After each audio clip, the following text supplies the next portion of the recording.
It's time for another daily drop here on TarHeelIllustrated.com. I'm THI publisher Andrew Jones, and the topic today is Carolina basketball.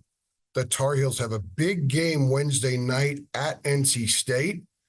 Number 7 ranked Carolina, by the way, at 11-3 overall, 3-0 in the ACC. And guess what?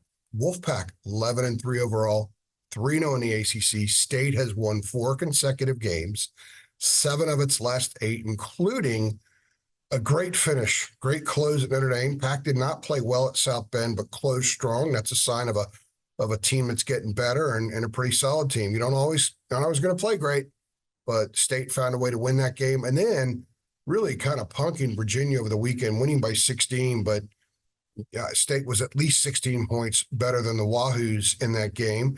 Also included in this stretch of 8 games, winning 7 out of 8 for the Pack. They have a win at Boston College, which is a pretty nice team. And they also beat St. Louis in there, a club that's been decent for years in the Atlantic 10. So the topic here is Carolina basketball. It is NC State. It is this game. But it's also the fact that if you take a look at the ACC standings right now, as I record this, the top 4 teams in the league are State, Carolina, Duke, and Wake. For all the talk right now around college athletics and about this league, about expansion, about losing teams, about the changing landscape of college athletics, it's kind of neat.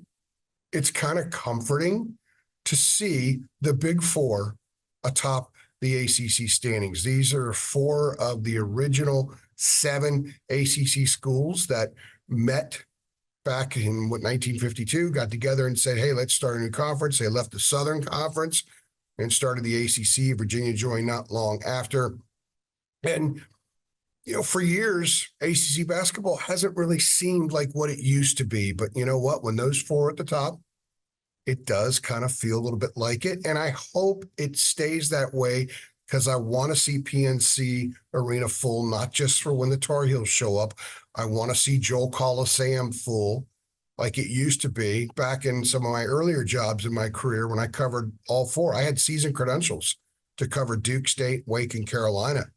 And if you go back to the Chris Paul days and after, the Justin Gray days, the Eric Williams teams, man, Joel Coliseum was an incredible environment back then, and Wake had some outstanding teams. It would be great if Steve Forbes gets that going again at Wake Forest. The team is worthy of it.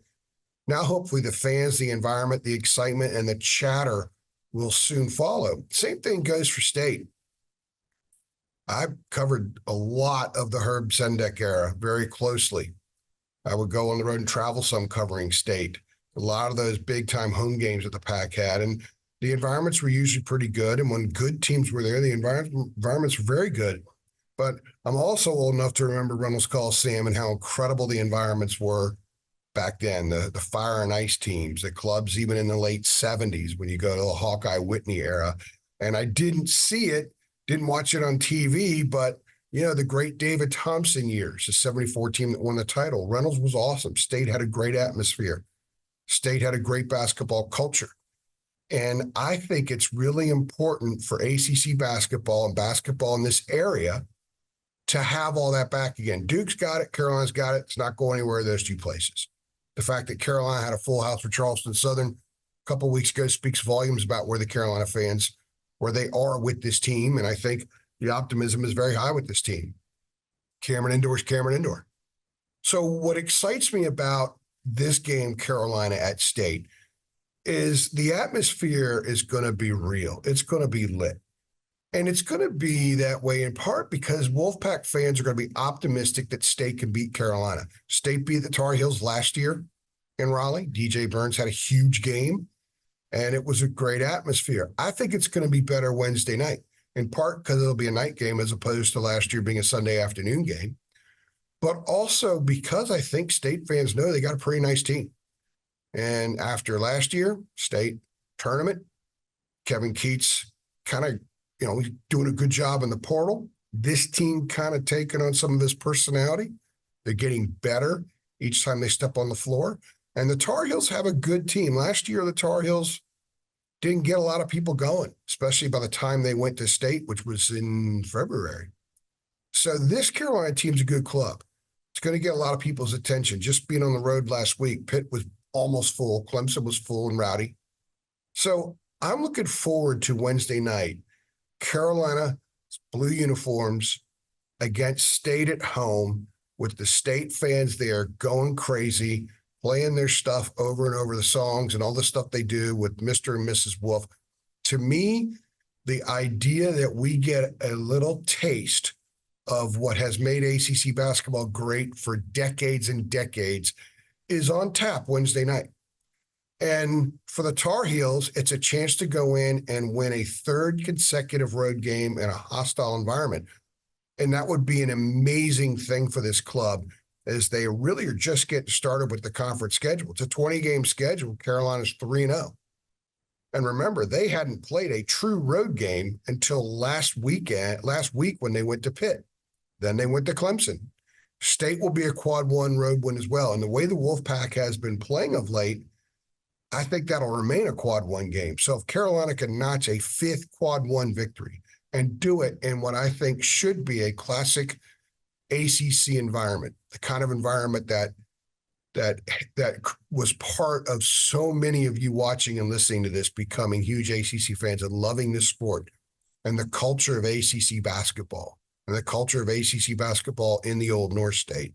That would be amazing for this Tar Heel team, because then they come home against Syracuse, and they got Louisville, then they go to BC.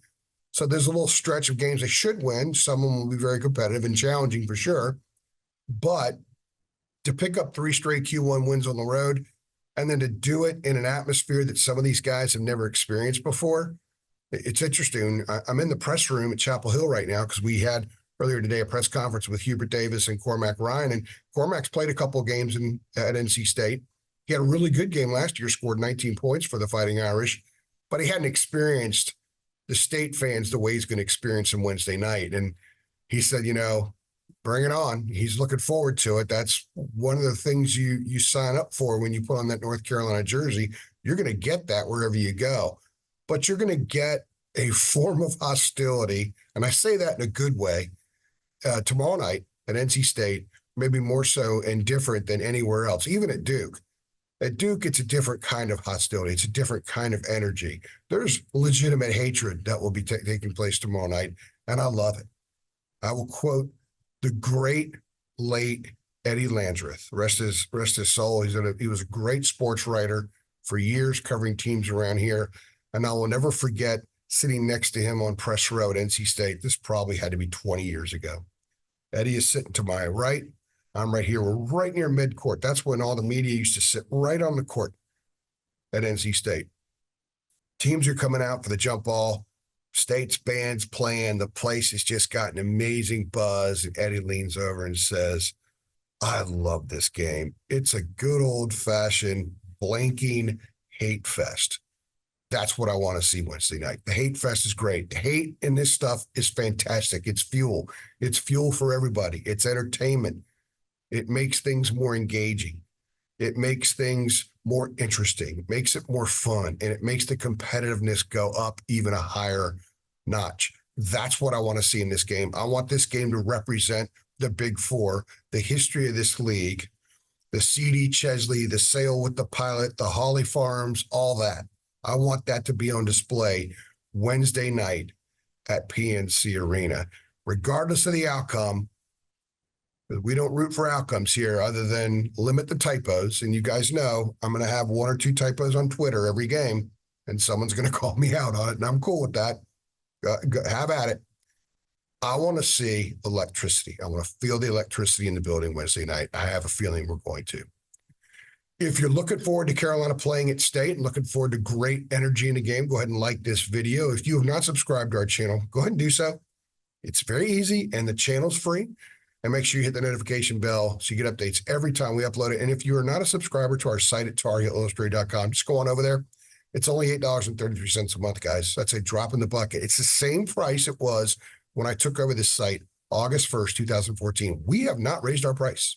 Not once. Not one penny. Everything else is skyrocketed. We haven't raised our price. If you want more of these videos, go on over there, sign up, become a member of our site. It helps pay for everything that we do. We've got a deep staff. We travel. We do a lot of things, and it requires resources. So we need resources to continue doing this and doing even more of it. I'm AJ, and I appreciate you stopping by.